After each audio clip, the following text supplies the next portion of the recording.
السلام علیکم ورحمۃ اللہ وبرکاتہ۔ لکھا جی محمد صلی اللہ علیہ وسلم نہ ہوتے تو کچھ نہ ہوتا، کہتے ایسا کہنا درست ہے؟ نہیں بھائی، یہ درست نہیں ہے، یہ غلط جملہ ہے، بالکل غلط ہے۔ اس بارے میں لوگ اس حدیث کو بنیاد بناتے ہیں کہ جس میں آتا ہے کہ لولا لما خلقت الافلاق، اللہ تعالیٰ نے کہا کہ اے محمد اگر میں تجھے پیدا نہ کرتا تو جہانوں کو ہی پیدا نہ کرتا۔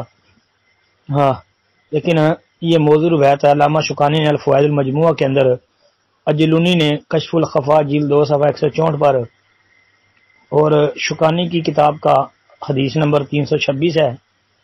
تو یہ بھائی موضوع روایت ہے، من گھڑت ہے، اور اس کو ابن جوزی وغیرہ نے بھی موضوع قرار دیا ہے۔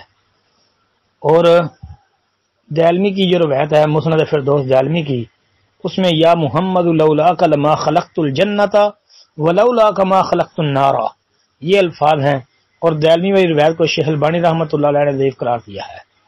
اور پھر قرآن پاک کے اندر اللہ تعالیٰ نے یہ دنیا کائنات کی تخلیق، یعنی جن و انس کی تخلیق کا مقصد اللہ نے جو بیان کیا ہے وہ بھی پڑھ لینا۔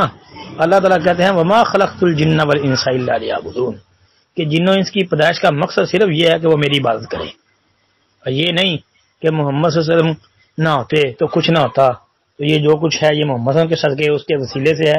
یہ بالکل غلط بات ہے، یہ نہیں کہنی چاہیے۔ اور اس بارے میں اور بھی کئی علماء نے اس پر بحث لکھی ہے، لہذا یہ روایت موضوع ہے، ثابت نہیں ہے۔ السلام علیکم ورحمۃ اللہ۔